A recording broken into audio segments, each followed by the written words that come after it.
these secrets இந்த ரகசியங்கள் ఈ రహస్యాలని about holiness. பரிசுத்தத்தை குறித்து పరిశుద్ధత గురించి Now we have to think why people die so soon now. ஜனங்கள் இப்பொழுதே அதிகமாக சீக்கிரத்தில் மறிக்கிறார்கள் என்பதை நாம் அறிய வேண்டும். ప్రజలు ఎందుకు చాలా తొందరగా చనిపోతున్నారని చెప్పి Thunders will give you rapturing faith to go without death. இடிமுழக்கங்களானது மரணம் இல்லாமல் எடுத்துக்கொள்ளப்படுவதற்குள்ள விசுவாசத்தை உங்களுக்கு கொடுக்கும். ఉరుము అనేది మరణం లేకుండానే భయం పొందడానికి రహస్యం So బయలుపరుస్తుంది. first of all we think how from Methuselah people's age became so less.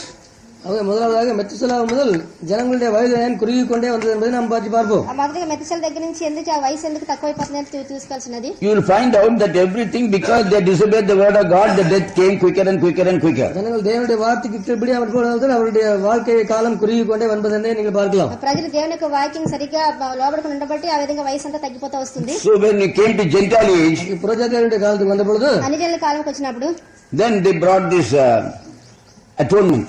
பாவ நிவாரணத்தை அவர்கள் கொண்டு வந்தார்கள். పాప నివారణ తీసుకొని వచ్చారు. What is atonement? பாவ நிவாரணம் என்றால் என்ன? పాప నివారణ అంటే ఏంటి?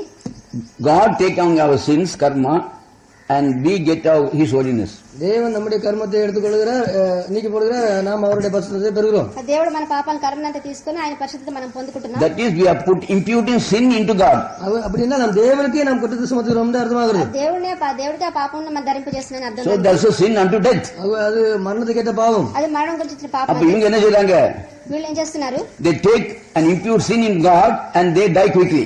தேவன் மேல் பாவத்தை சுமத்தி அவர்கள் தாங்களே சீக்கிரம் மரித்து விடுகிறார்கள். దేవుడి మీద పాపం ధరింపజేసి వాళ్ళు That is why they got everlasting life. அதாவது அவர்கள் கால வரையுள்ள ஜீவன் கிடைத்தது. అంతే కాలం వరకు ఒక జీవం దొరికింది So వాళ్ళకి. up to now they got everlasting life only. இதுவரைக்கும் அவர்கள் கால வரை நாம் இவ்வளவு குதிச்சாலும் ఇప్పటి వరకు వాళ్ళకి ఒక కాలం జీవం వస్తుంది వాళ్ళకి. now and then God did some miracles, but actually we are still in death. தேவன் அப்பொழுது ஆதிபலினா அது death தான். ஏன்னா you don't know the meaning of ஆதிபலி.